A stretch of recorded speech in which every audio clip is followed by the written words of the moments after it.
Asociación Corp. Yo soy Verusca Uchofen, soy coordinadora general de la Asociación Corp.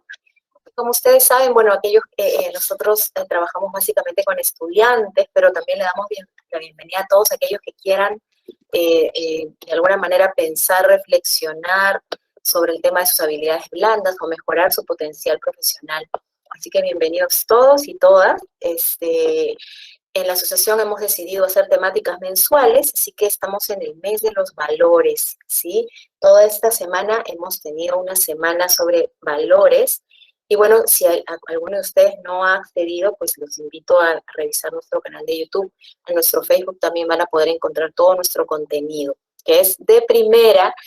Y como es de primera, también nos está acompañando Juan González, que estuvo el día de ayer, nuestro invitado de lujo. Con él estuvimos hablando sobre tolerancia y empatía para la vida. Todos hemos aprovechado muchísimo del conocimiento que nos ha compartido generosamente Juan, y además que él estaba de cumpleaños. Así que le agradecemos mucho que se haya tomado el tiempo para poder estar con nosotros. Y hoy día lo tenemos nuevamente, pero para hablar sobre el respeto y la responsabilidad para una convivencia en armonía. Así que yo no los quiero hacer esperar más, solo les quiero decir que Juan es filósofo y docente especialista en temas de ética, se desempeña desde hace más de una década en diversos espacios académicos universitarios como la PUC, la Universidad del Pacífico y la UPC. ¿Sí?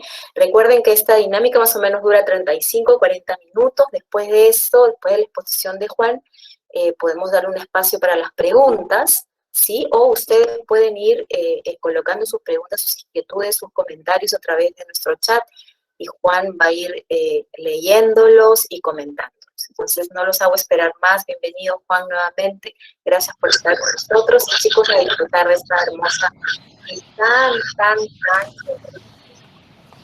Gracias, Verusca, muy amable, en verdad. Molestarte de repente con las viñetas, que me ayudes, ahí te las he enviado. Agradecerles a todas y todos por su presencia. El día de hoy lo que me toca conversarles es acerca del tema de la responsabilidad. Me gustaría, de todas maneras, hacer inicialmente una distinción. En el mundo empresarial se utiliza el término de accountability y accountability. La diferencia básicamente es como dar cuenta, ¿no? Hay una distinción entre tener que estar forzado por una cuestión legal, ¿no? Responder ante ciertas obligaciones, y ya la accountability, que tiene que ver con dar cuenta, que no necesariamente es como responder en un sentido legal, sino en un sentido moral, ¿no? Eso lo digo porque de repente alguien que nos acompaña conoce un poco del tema o le interesa un poco el tema. Yo no me voy a centrar el día de hoy en el tema de responsabilidad desde ese enfoque empresarial, desde ese enfoque de, como digo, responsabilidad empresarial, sino responsabilidad en un aspecto más moral, ¿no? Lo digo porque, como vuelvo a repetir, está muy en boga y se discute mucho, y es muy interesante el tema de la accountability, ¿no? En qué medida las empresas tienen que responder, y a quiénes tienen que responder, de quiénes tienen que hacerse responsables en sus prácticas legales, en sus prácticas profesionales, ¿no? Entonces, hago esta suerte de disclaimer para que de repente nadie se sienta defraudado o no, o que por qué no estoy tocando eso, ¿no? Porque, como vuelvo a repetir, el tema es otro, ¿no? Como nos ha comentado Verusca. Entonces vamos avanzando, Verusca, con las viñetas, por favor. Sí, claro. Gracias. Entonces, como saben, el tema de hoy es el respeto y la responsabilidad para una convivencia en armonía. La siguiente viñeta, por favor. Quería comenzar con una cita de un profesor de la Universidad de Lovaina, que nos dice: la ética de los individuos abandona el mundo en el que viven los individuos. Mar Junjali es muy conocido en el mundo por el tema de preguntarse en qué medida hay esta suerte de paradoja que él cree que existe en relación a que en un mundo globalizado, en un mundo que demanda y exige de los individuos responder ya no solamente a un nivel personal o a un nivel colectivo, entiéndase colectivo como tu comunidad adyacente, sino que vivimos en sociedades posmodernas, globalizadas, ¿no? Entonces, nuestras respuestas morales ya no pueden limitarse exclusivamente al ámbito personal, particular, de las personas que nos interpelan diariamente, ¿no? Sino que tenemos que tener respuestas morales a un nivel mucho más complejo, ¿no? Por eso él dice, la ética de los individuos abandona el mundo en el que viven los individuos. ¿Por qué? Porque el mundo en el que vivimos es un mundo de Big Data, el mundo en el que vivimos es un mundo corporativo, el mundo en el que vivimos es un mundo de comercio internacional. O sea, por ejemplo, cuando alguien compra un polo en H&M, uno diría, yo estoy pagando el precio de descuento del polo de H&M, entonces yo he pagado por el producto, entonces en tanto lo he pagado, no hay ningún conflicto moral.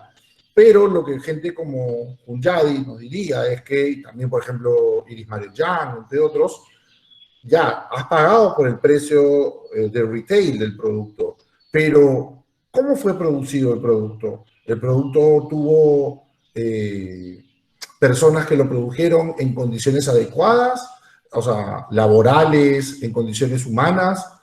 Cuando se hizo el tema del comercio, ¿hubo dumping? ¿No hubo dumping?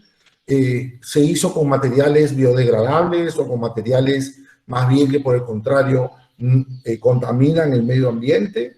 Entonces, nos damos cuenta de que nuestras acciones más cotidianas se encuentran ya entrelazadas y vinculadas a un espacio mucho más amplio, mucho más complejo, ¿no? De ahí que él piense que la ética de los individuos abandone el mundo en el que viven los individuos. ¿Por qué? Porque, como hablábamos el día de ayer, los individuos tienden a centrarse en solamente cómo se comportan en una dimensión personal y no darse cuenta que ya se encuentran en un mundo mucho más elaborado, mucho más complejo, en el que ya no solamente responden en relación a lo que han pactado, a lo que han acordado, a lo que han delimitado como propio, como individual, como personal, sino que ya se encuentran en un mundo mucho más complejo, mucho más elaborado, donde la ética demanda y exige que estos individuos respondan a la realidad de ese mundo. Espero que este punto que se entienda, o en todo caso lo iremos aclarando durante nuestra sesión de hoy. Siguiente viñeta, por favor. Con la presente cita, ¿qué nos quiere decir el profesor Hunyadi? La tesis de este autor remite no solo a la paradoja en que se ha construido nuestra sociedad occidental y que el día de ayer conversábamos en la plática sobre tolerancia, de qué modo nuestra sociedad se ha construido desde un paradigma ético que asume como principio fundamental la dignidad e integridad del individuo, pero esta condición individual es la que a su vez sostiene a la comunidad, ¿no? O sea, la tradición liberal occidental se ha centrado demasiado en el individuo y no se ha dado cuenta que el individuo pertenece a una colectividad, pertenece a una comunidad. Entonces, es tan importante la dignidad y los derechos individuales como que el individuo entienda de que el refuerzo de esos derechos individuales está conectado, está vinculado intrínsecamente con las condiciones de aparición y de derecho de los otros miembros del colectivo. La siguiente viñeta, por favor.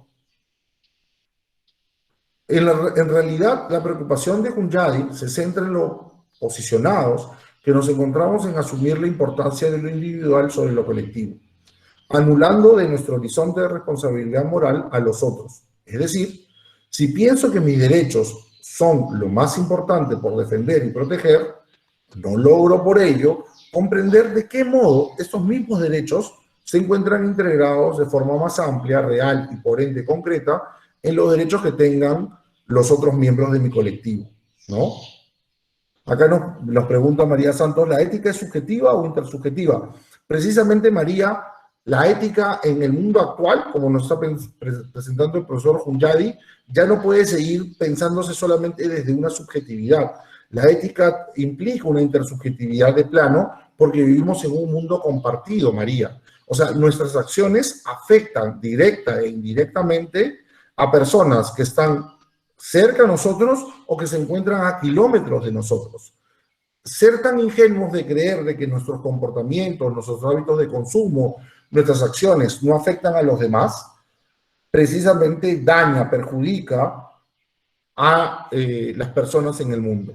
Porque nos vivimos como obnubilados, como enceguecidos, con la idea de que solamente tengo que responder o hacerme responsable de las cosas con las que, o sea, no mentir, no robar, no, no estafar a alguien. Entonces, yo soy ético, ¿no? Pero esa ética es totalmente subjetiva porque se centra solamente en mí, en lo que estoy haciendo directamente, lo que puedo observar.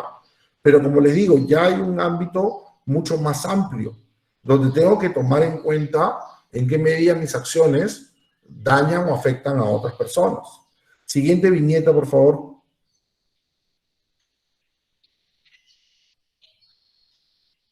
De ahí que el tema que nos congrega el día de hoy, no, María, gracias a ti. De ahí que el tema que nos congrega el día de hoy es ponernos a pensar el valor de la responsabilidad, de forma que al ponerlo en práctica logremos no solo afianzar el respeto a nuestra propia dignidad, sino que al cuidar, proteger y respetar la dignidad de los demás, lograr articular y dar sentido a mi propia vida. Para ello debemos partir de entender qué entendemos por responsabilidad y respeto, pero además de qué modo pensar y entender lo común es central para este logro. Esto es importante porque muchas veces cuando solamente articulamos, como decía con anterioridad, respuestas en una dimensión individual, solamente nos centramos en lo que sirve, en lo que es funcional, práctico para mí, pero no me doy cuenta de que mis hábitos, costumbres, acciones tienen una repercusión a un nivel mucho más amplio que lo que yo estoy pudiendo incluso observar. Entonces es importante entender que vivimos en un espacio común que es mucho más amplio que mi comunidad, como vuelvo a repetir, adyacente, ¿no? O sea, las personas que me rodean, sino que tengo una comunidad mucho más amplia en un entorno global. Entonces, preocuparme por mi dignidad está intrínsecamente vinculada a preocuparme por la dignidad de otras y de otros. En particular, esos otros y otros que no suelo observar, que no suelo ver, que no suelo atender, que suelo ignorar sin darme cuenta.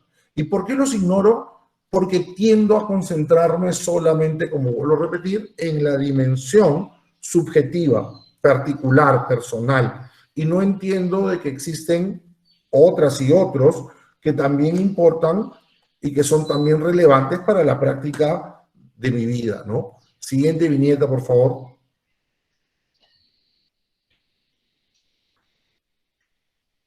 Pensemos primero en el tema de la responsabilidad. Como valor lo solemos considerar central en relación con la interacción con otras personas en diversos espacios sociales. Pero me gustaría que nos detengamos un momento y volvamos sobre una idea que considero importante. Preguntémonos lo siguiente: cuando respondo por mí, ¿solo lo hago por mí? ¿O cabe pensar que al pensar sobre cómo actuar, cabría considerar el cómo mi actuar afecta de forma positiva o negativa a los demás? O sea, deberíamos poder integrar en nuestra vida no solamente una retórica que se centre de forma permanente en el yo, en el self, en la subjetividad, sino una retórica que redimensione, que replantee la forma en que yo actúo, pienso, la forma en que tomo decisiones. Entonces, esto implicaría, ahorita le doy la palabra a Tania, esto implicaría ya no creer simplemente de que importa lo que a mí me parezca correcto, sino también entender de que mis acciones influyen en la vida de otras personas. Díganos, Tania. Buenas tardes, maestro Juan. Tenemos que concebir que no vivimos en una cápsula, ¿no? Estamos actuando de manera colectiva. Si bien es cierto, nuestro actuar es personal, pero tenemos que pensar siempre que la dimensión a la cual vamos a abarcar es amplia y por lo tanto en ese contexto tenemos que trabajar en todos los ámbitos, sea educativo, empresarial, ¿no? Privado, público. Es importante porque de ello va a depender mucho el éxito o fracaso de nosotros como persona o de institución. Efectivamente, Tania, ¿no? Lo que ocurre es que lo que nos enseñaron nuestros padres o nuestros abuelos, que era muy importante tener valores y practicarlos, estaba integrado a la lógica de responder a las necesidades de un colectivo o de una comunidad que se podría ver la cara. Nuestros vecinos, la gente en el mercado, las personas de nuestro barrio, las personas de nuestro trabajo, etcétera, etcétera. Personas con las que interactuábamos de forma cotidiana.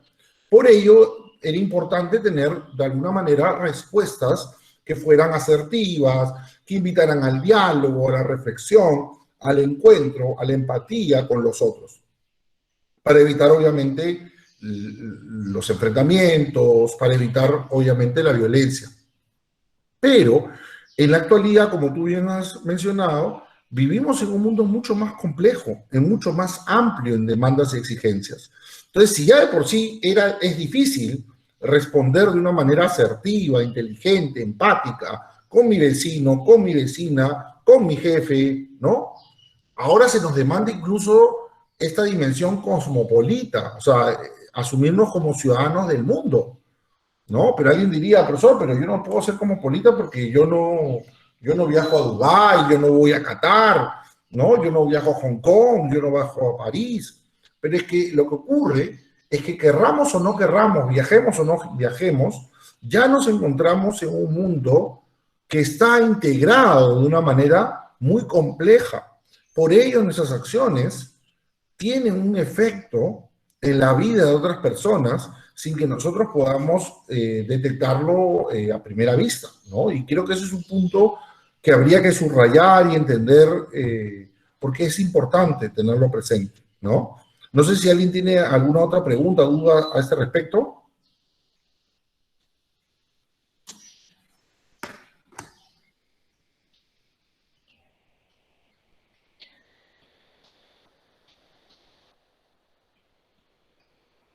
Bueno, si no hay más preguntas por el momento, continuamos. Te molesto, Verushka, con la siguiente viñeta. Hannah Arendt, una pensadora central del siglo XX, gustaba recordarnos que al vivir en un mundo integrado por la pluralidad, ¿qué entiende Arendt por pluralidad? Que cada individuo, aunque diferente, se encuentra vinculado en su propia vulnerabilidad con los demás. Entonces, para Arendt, ¿no? Es importante entender de que el mundo se caracteriza por esta pluralidad. Somos iguales, pero a la vez distintos. Distintos, integrados, vinculados, relacionados por esta vulnerabilidad compartida, por esta fragilidad compartida. Entonces, más que esta vulnerabilidad o esta fragilidad nos convoque hacia la violencia, hacia el egoísmo, hacia al enfrentamiento con los otros, esta vulnerabilidad debería más bien integrarnos, vincularnos, relacionarnos. ¿De qué modo? Haciéndonos conscientes de que todos somos distintos, todos somos diferentes y por ende tenemos que tener la capacidad de poder escucharnos unos a otros, atendernos unos a otros. Te molesto, Verushka, con la siguiente viñeta. Por ello, nuestras acciones no podían solo verse a la luz de nuestro propio interés o beneficio, sino que lo humano se jugaba precisamente en comprender que actuamos en un mundo compartido con otras y con otros, ¿no? Entonces, eso es importante porque nuestra humanidad no se constituye o no se construye de forma exclusiva en un espacio adyacente, ¿no? O sea, no solamente mi barrio, mi familia, mis amigos, sino que el mundo es un espacio mucho más amplio, mucho más complejo. Siguiente viñeta, por favor, Verushka.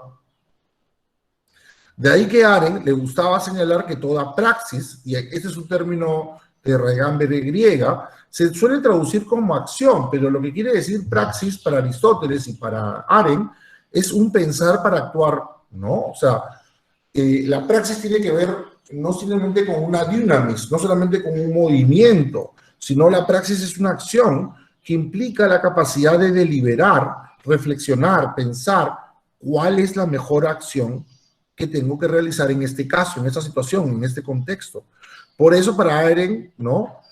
A ella le gustaba señalar que toda praxis implicaba considerar a los demás miembros de nuestro colectivo, pero con especial énfasis en quienes no solíamos reparar o atender, dado que no se encontraban cerca de nosotros. O sea, para Arendt, el siglo XVIII, el siglo XIX, se había caracterizado por el olvido de cierto grupo dentro del colectivo, ¿no? Entonces, el siglo XX, este olvido se había radicalizado en la Primera y Segunda Guerra Mundial.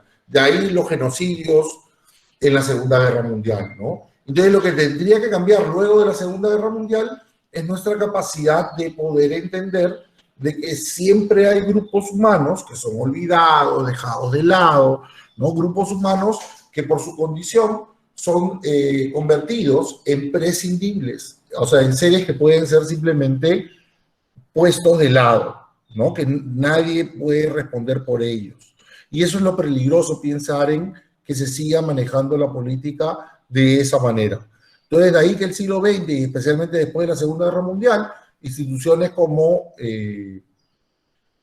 la ONU se dediquen precisamente a la Declaración Universal de los Derechos Humanos para garantizar y asegurar que todo individuo en el planeta Tierra, por ser humano, merece respeto, merece un trato amable, justo, digno, ¿no? Siguiente viñeta, por favor, Verushka. Arendt era consciente entonces de que en un mundo como el actual, las metrópolis urbanas y sus dimensiones inmensas vuelven invisibles a los demás.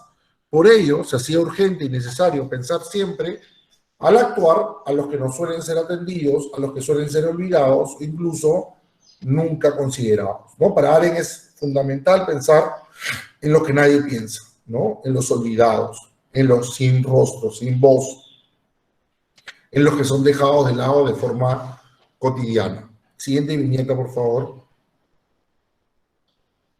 Teniendo presente lo dicho por Arendt, cuando hablamos de responsabilidad, entonces, debería significar para nosotros la capacidad de responder no solo por lo que hacemos, decimos, pactamos, acordamos y un sinfín de acciones personales en nuestra interacción con otros, sino que además debemos comprender la complejidad que significa, además, atender e integrar en nuestra respuesta a unos y otros, que aunque no vinculados directamente a mí, son fundamentales para mi propia dignidad. Y esto creo que es importante, ¿no? El entender de que vivimos en un mundo tan amplio, tan complejo, que estamos conectados, que estamos vinculados, que estamos hermanados a otras y otros que no necesariamente comparten con nosotros nuestro país, nuestra residencia, nuestro espacio vital, etcétera, etcétera. Siguiente viñeta, por favor.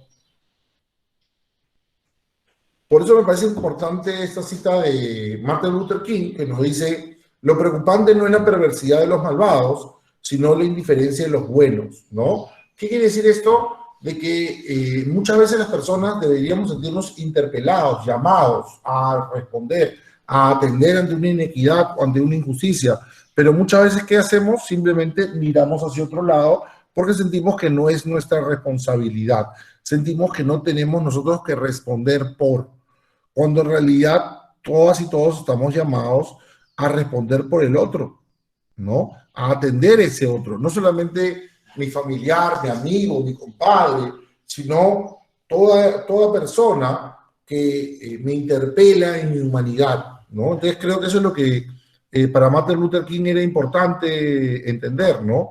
El llamado a no ser indiferentes ante el dolor, el sufrimiento o la inequidad que sufrían personas que de repente no compartían nada con ellos, ¿no? Con los blancos, caucásicos, ¿no? Que estaban en el poder, pero que estas personas afroamericanas, igual que esos blancos caucásicos, lo único que querían tener era una casa, un techo, comida, familia, poder ir a sus trabajos tranquilos, poder realizar sus labores sin sentirse acosados, perseguidos, vulnerados, ¿no? Entonces, por eso creo que la cita de Martin Luther King es relevante, ¿no? Lo preocupante no es la perversidad de los malvados, sino la indiferencia de los buenos.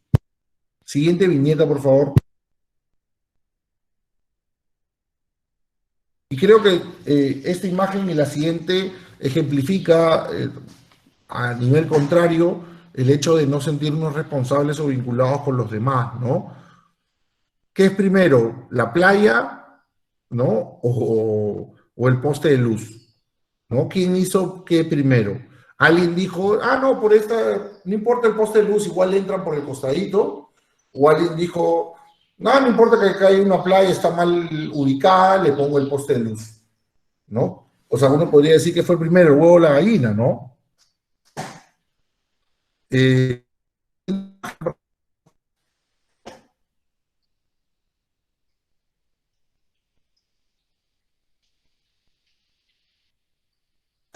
Venushka, disculpa que te moleste. ¿Podrías compartir la siguiente imagen? Gracias.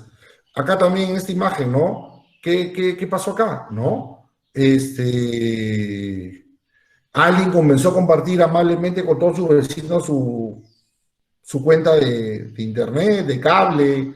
Dijo, no se preocupen, esto es comunitario, esto es de todos, yo pago y todo el mundo paga y todo el mundo recibe el mismo servicio. ¿No? ¿Qué ocurrió acá? ¿No? ¿Por qué hay ese nivel de todo enredado del servicio? ¿No? ¿Simplemente es una mala conexión o se trata de gente que está haciendo negocio a partir del negocio de otros? ¿No? O sea, brindando servicio de internet o de telefonía a partir de tener una conexión y utilizando esa conexión para vendérsela a los demás por una módica cifra, ¿no? Siguiente viñeta, por favor. ¿Y ahora qué nos toca? ¿No? Y creo que eso es una pregunta que tendríamos que hacernos, ¿no? ¿De quiénes somos responsables? ¿De qué somos responsables? ¿No? Uno podría decir, profesor, yo solamente soy responsable de mí, de mi familia, la vida es bastante dura, bastante difícil, encima con esta pandemia, solamente me toca responder por mí, por los míos, hacerme responsable por ellos. O también tendría que hacerme responsable por mi colectivo, por mi familia, por mi colectivo más adyacente, o por mi colectivo más subyacente, y comenzar a ampliar el círculo de la responsabilidad. ¿Hasta dónde llega la responsabilidad? Y creo que la responsabilidad, como les decía, es un valor central porque tiene que ver con ayudar a responder al otro en aquello que para el otro lo desmerece como ser humano. Apoyar al otro para que de esa manera el ser humano pueda persistir, existir, seguir ahí, ¿no? Siguiente viñeta, por favor. Entonces, por eso es importante el tiempo para hablar de esos temas, generar espacios de diálogo, el tema de las redes sociales son también sumamente importantes, ¿no? Entonces, a mí me parece modestamente que el tema de la responsabilidad está conectada, como les decía, con la capacidad de poder responder ante aquello que diariamente y colectivamente nos está infligiendo algún tipo de incomodidad, dolor, que afectivamente demanda y exige de nosotros alguna respuesta, porque como veíamos con Martin Luther King, no responder de algún modo ayuda al lado del violento, del agresivo, del injusto, ¿no? Entonces, de alguna manera responder ante nuestros hermanos, ¿no? La responsabilidad, como le decía el día de ayer, está muy conectada a los otros, ¿no? Está muy conectada a la comunidad. No es solamente responder por mí o hacerme responsable de mí, o la madurez tiene que ver con ser un adulto que paga sus deudas, sino tener la capacidad de poder preguntarnos en qué medida otras y otros yo también tengo la capacidad de responder por ellos, ¿no? Entonces creo que eso es importante tenerlo en cuenta cuando hablamos de la responsabilidad. Acá me quedo en lo que es la parte de la exposición, agradecerles por su atención, pero me gustaría recibir preguntas, comentarios, ¿no? ¿Qué piensan acerca de esto que hemos hablado?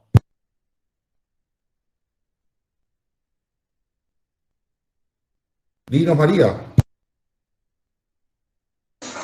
Aló, buenas tardes. Buenas tardes, María, ¿cómo estás? Bien, gracias. Tengo la suerte de tener dos grupos que lidero, pero que también es como el tema es importante, el tema es filosófico para mí pensar, pero a la hora de la realidad, a veces el ser humano está acostumbrado a que lo dirijan y a veces hay demasiada sumisión. Tú quieres que sean revolucionarios, que sean independientes como los hijos, ¿no? Pero no. Ellos prefieren un trato un poco más direccional, más militar, diría yo. Y eso es lo que está pasando actualmente con la democracia, ¿no? Porque si nosotros decimos democracia, se supone que decidimos que la mayoría, lo que decía la mayoría es lo que vale, sea o no sea lo mejor, entre comillas, ¿no? Para el que estudia. pero es la decisión y esa es la norma y es la forma como se ve la democracia. Entonces ahí yo quisiera que puntualices, ¿no? Para ver estos cambios de... Por ejemplo, yo en mi casa, mis hijas son independientes y les he enseñado a ser independientes. Pero en mis grupos hay gente que no es tan independiente, que le gusta que lo direccionen, que un poco de fuerza para que hagan algo. ¿Hasta qué grado, de acuerdo al concepto que estás narrando, es posible o se debe de cambiar ese concepto?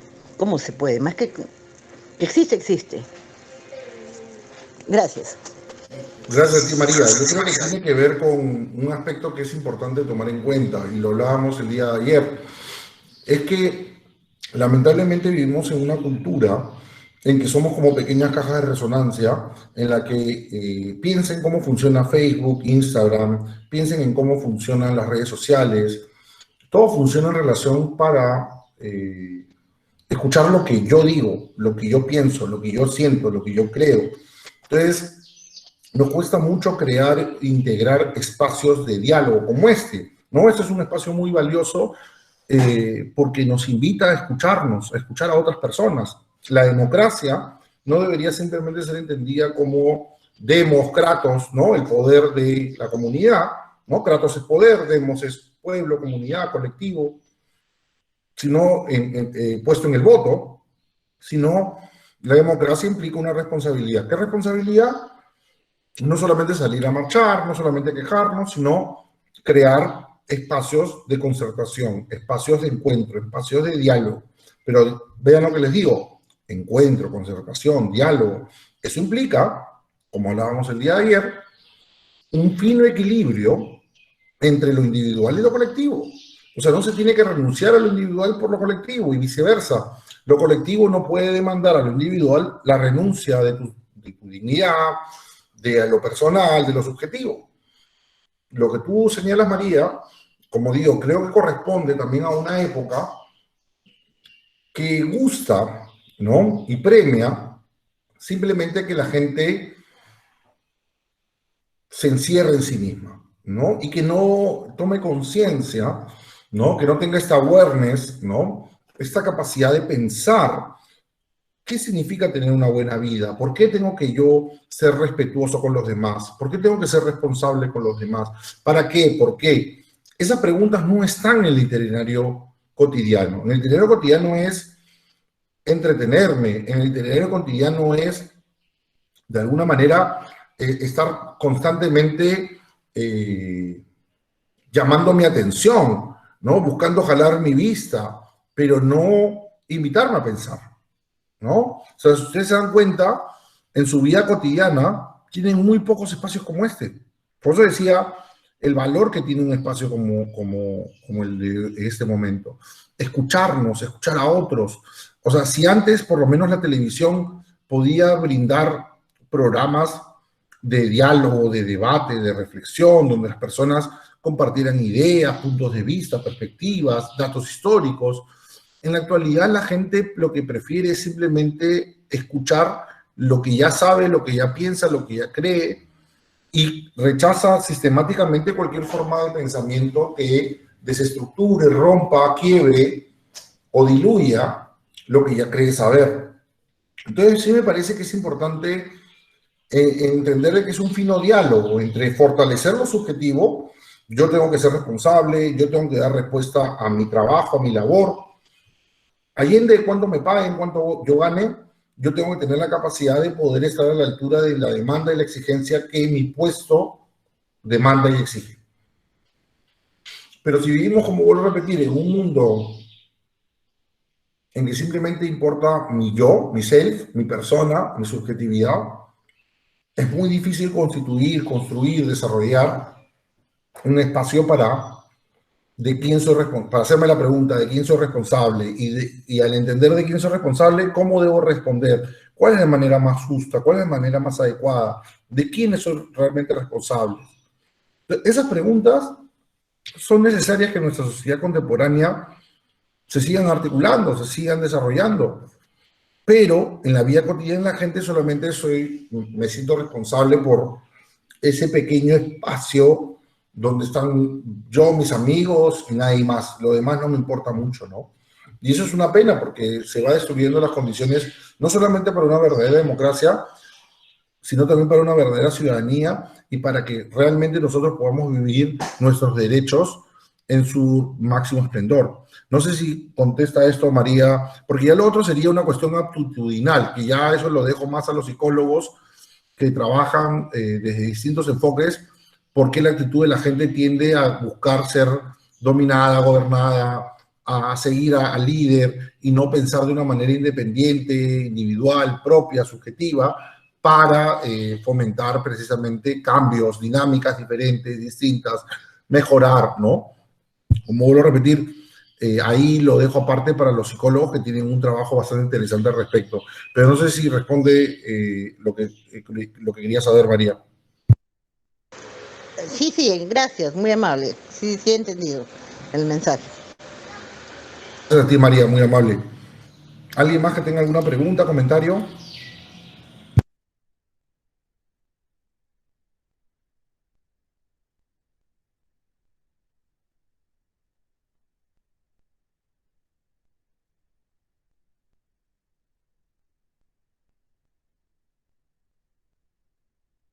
Dinos, por favor, Jimmy, ¿cómo estás?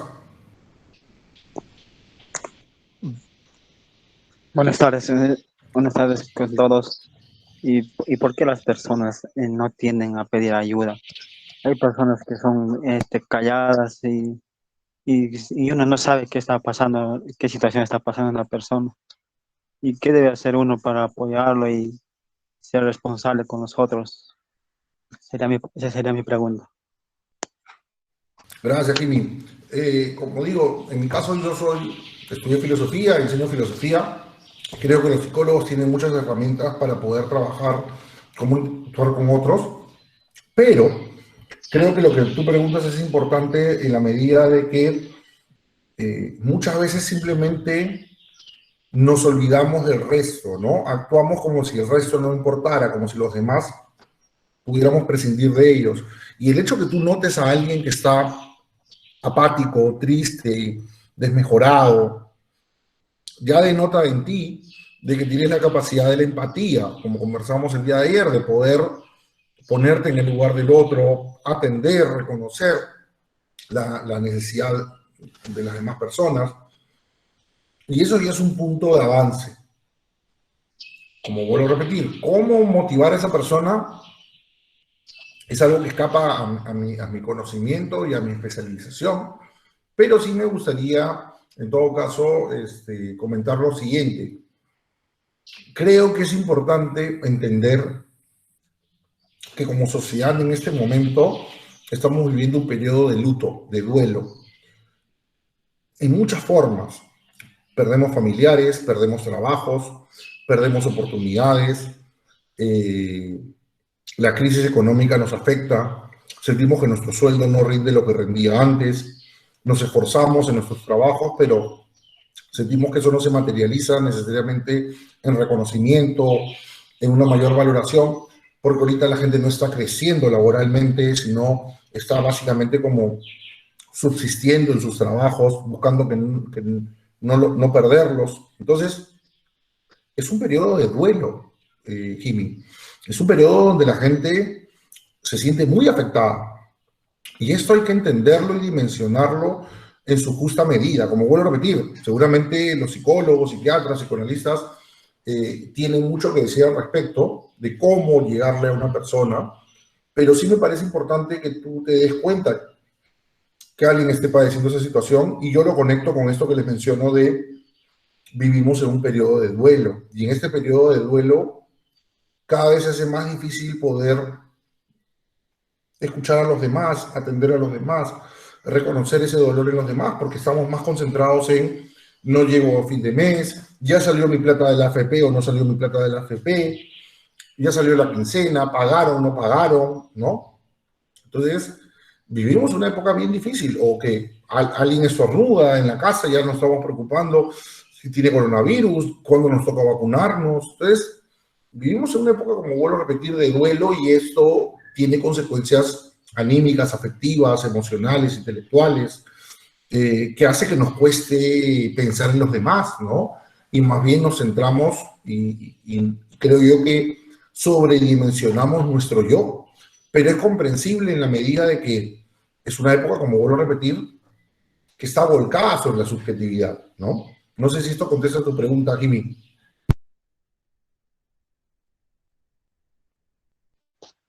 Sí, algo. Gracias por su respuesta. No, gracias a ti, Jimmy, por tu pregunta. Y Eder, dinos. Buenas tardes. Buenas tardes. Buenas tardes, Juan. Buenas tardes a todos los presentes. Bueno, yo en algún momento sí, pensé, ¿no? Solamente me importo yo, mi familia, mi desarrollo profesional, personal y nada más, ¿no? En un punto de mi vida, bueno, actualmente estamos viviendo la sociedad, ¿no? En la sociedad donde vemos muchas personas indigentes, ¿no? En la calle. Tú vas a una esquina, encuentras un indigente. Vas a la otra esquina, otro indigente. Entonces, mira, yo en un punto, yo iba con 20 soles, 15 soles o 10 soles, iba dejando un sol más o menos viendo a las personas que necesitaban, ¿no? Y dije en algún momento, pero esto no lo puedo seguir haciendo, ¿no? Porque realmente no estoy ayudando a esa persona. Porque yo al darle dinero, la estoy mal acostumbrando y estoy haciendo que esto no termine y que siga, ¿no? Porque van a ver que eso es rentable y lo van a seguir haciendo, ¿no? Ya, una oportunidad también, estaba almorzando, se acercó un señor, ¿no? Un indigente, y le dije, no, ven, siéntate, te invito a un almuerzo, ¿no? Empezamos a conversar. Y resulta que después de una cierta confianza, ¿no? El señor empezó a pedirme dinero y ya en un tono amenazante, ¿no? Entonces, ¿cómo puedo ayudar? O sea, como que hay una desmotivación. Y yo sé que de todas esas personas habrán algunas, una o dos, no sé, o una cantidad mínima que realmente sí necesiten una ayuda y sí necesiten esa, o tengan esa voluntad de cambiar, ¿no? Y que la están pasando realmente mal, pero están en ese hoyo y no pueden salir, ¿no? Entonces, en ese aspecto, ¿qué puedo hacer? Porque vemos que esas personas están ahí más que todo por un tema de conformismo, de repente llamarlo así, mediocridad, no sé cómo lo puedo llamar, ¿no? ¿Cómo podría manejar ese aspecto, ¿no? ¿O qué se puede hacer ahí? Gracias, Eder, por tu comentario. Ahorita te contesto también, Lili, que nos has preguntado. Ahí he puesto una cita de Jacques Derrida, que se las leo, está en los comentarios en el chat. Para ser responsable y verdaderamente decisiva una decisión, no debería limitarse a poner en funcionamiento un saber determinable o determinante, consecuencia de un orden preestablecido. Uno debería evitar la buena conciencia, no importa el costo. Eso es un texto de Aporías, de Jacques Derrida, que justamente hoy día era su cumpleaños, hoy día se celebra un día más, bueno, ya falleció Derrida hace varios años, pero a mí me gusta mucho esta idea de la buena conciencia, ¿no? Y lo conecto con lo que tú nos has comentado, Eder. ¿En qué sentido? De la siguiente manera, uno debería, por las abuelas, los abuelos, buscar tener una buena conciencia. Uno diría, pero qué, señor de Reyes, ¿qué de malo tiene una buena conciencia? Una buena conciencia es bueno, porque una buena conciencia me tiene tranquilo, me tiene contento, ¿no? Puedo dormir tranquilo.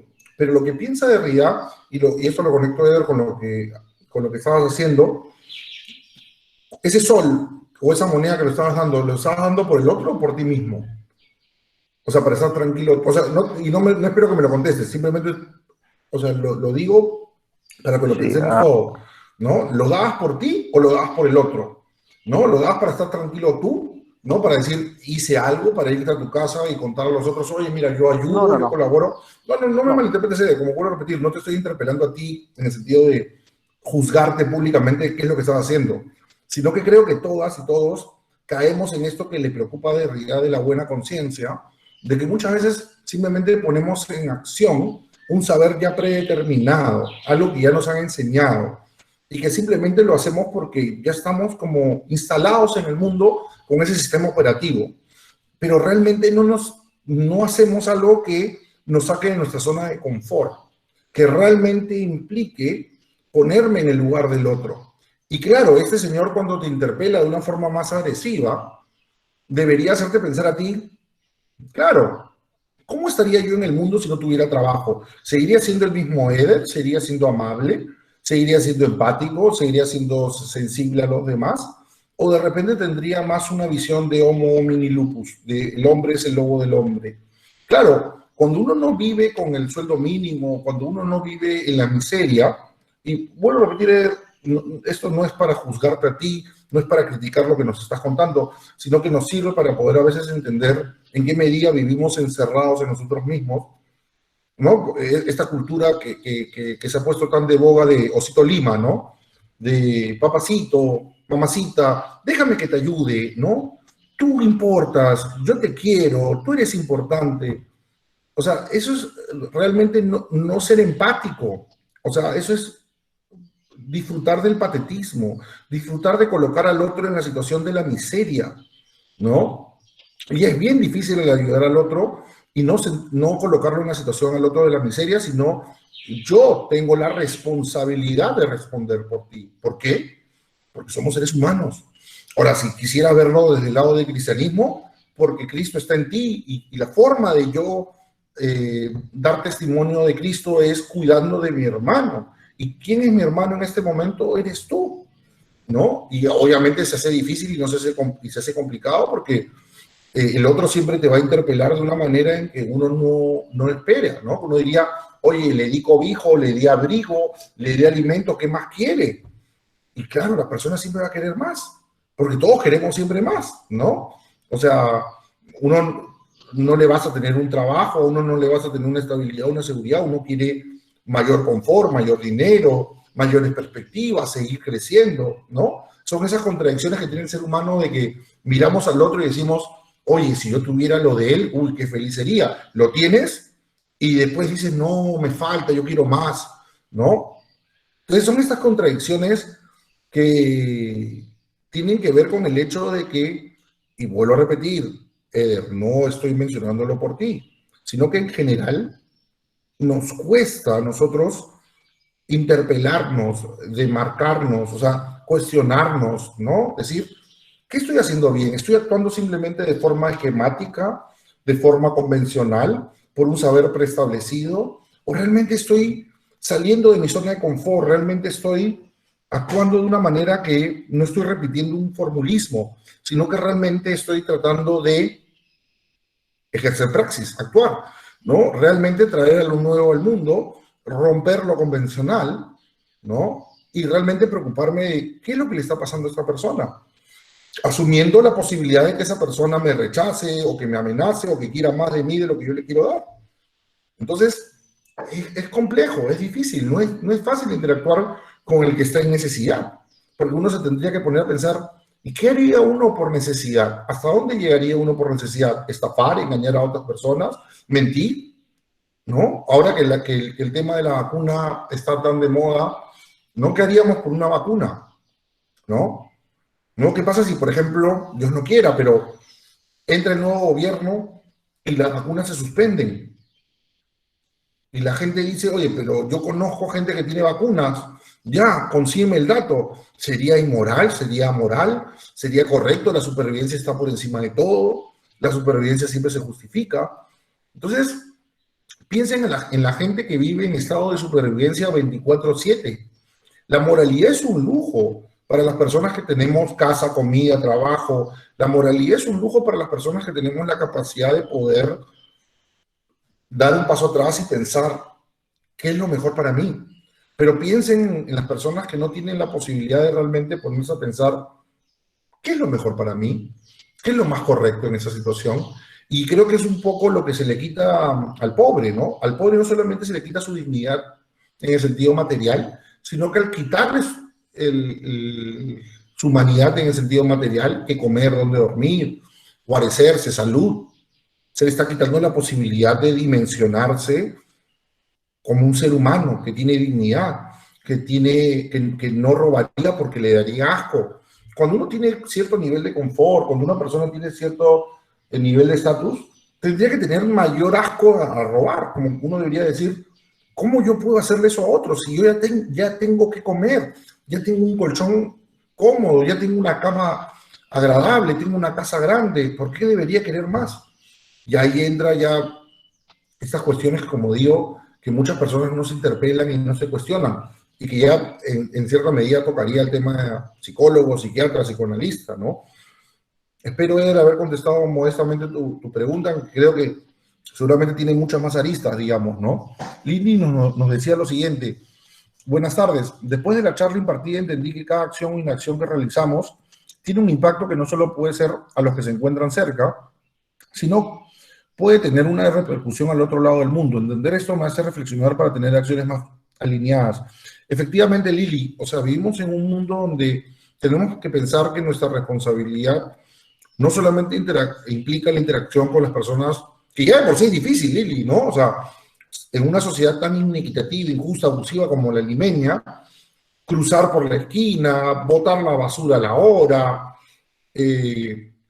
buenos días, buenas tardes, por favor, disculpe, ya es complicado, ya es difícil, ya es bien difícil. Ahora imagínate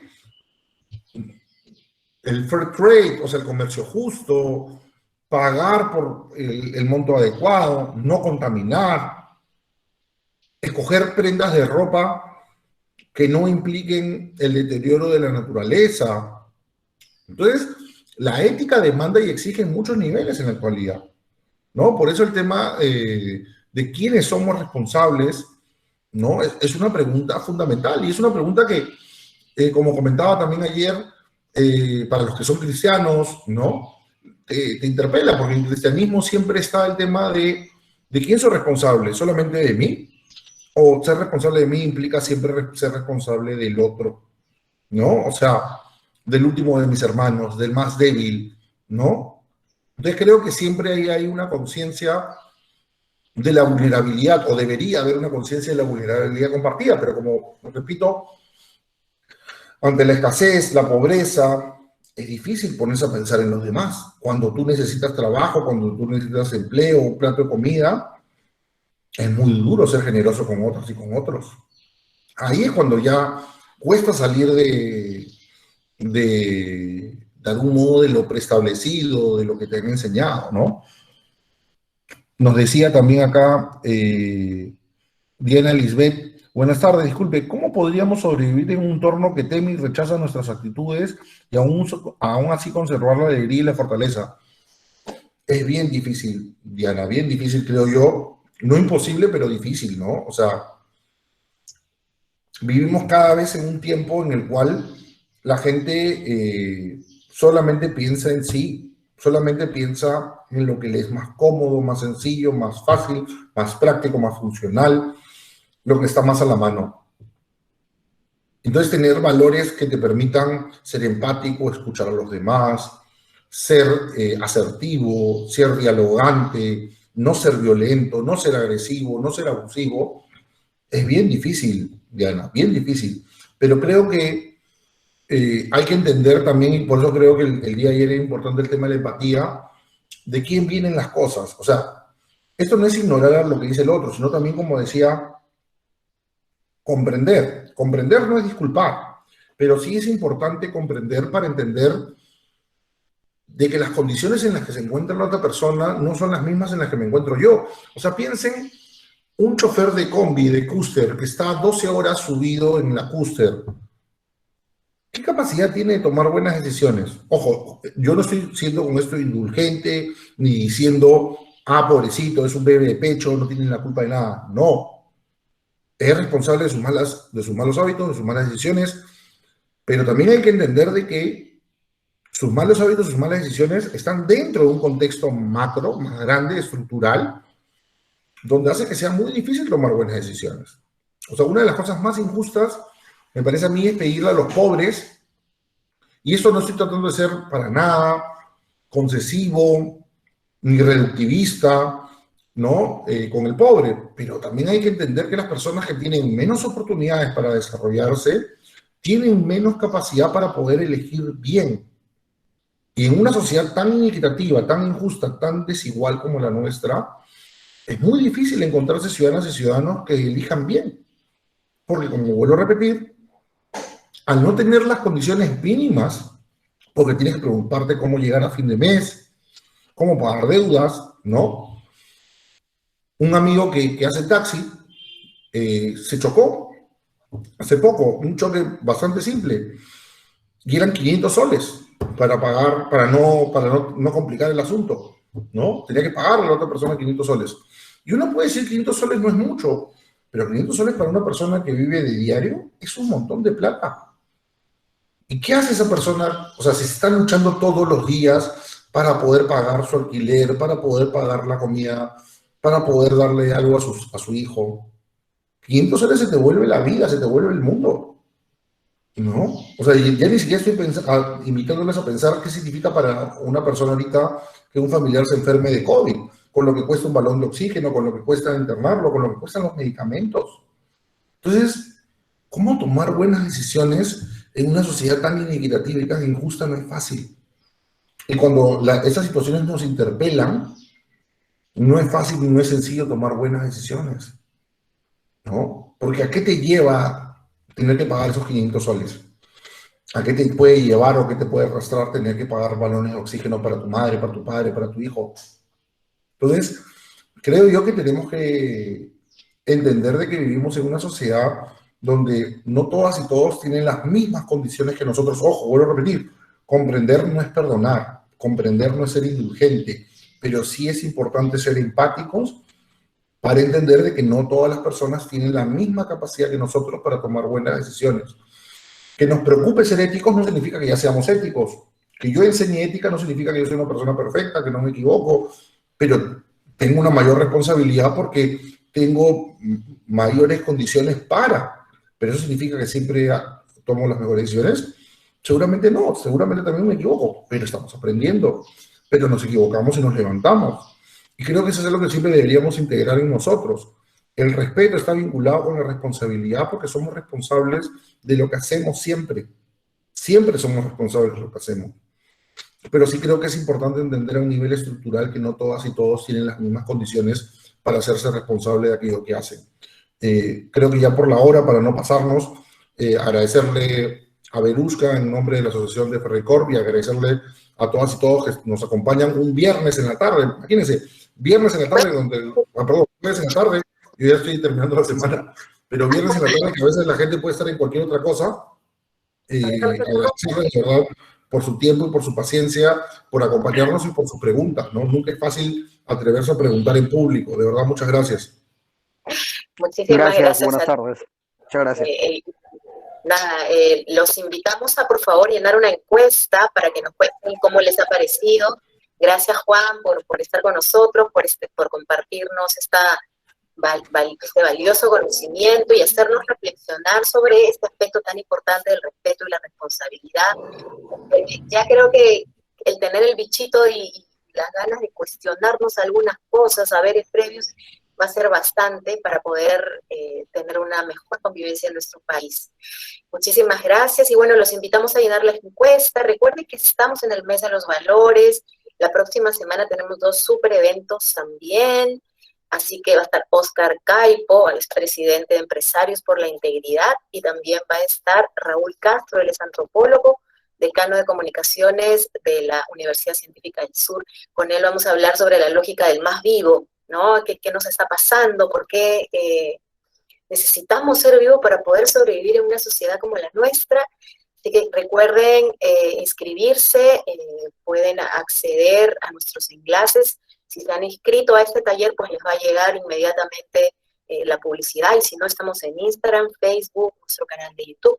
Esto va a estar colgado en nuestro canal de YouTube. Si alguien se perdió por ahí alguna partecita o quiere volver a leer, como decían por ahí, si nos van a mandar el material, pues nada, los invitamos a que puedan de alguna manera visitar el canal, volver a verlo, porque cuando se trata de valores hay que como que volver a leer, volver a repensar, ¿no? Como para captar un poquito, así que perfecto, si ya se suscribieron, bienvenida Beatriz, qué bueno que te hayas suscrito, y ahí van a encontrar toda nuestra programación. Todavía continuamos en el mes de los valores y el próximo mes estamos preparando el mes del liderazgo y la toma de decisiones, así que nada, muchísimas gracias a ustedes, síganos en nuestras redes y cuídense mucho. Gracias, Juan, por estar con nosotros. Chao, chao.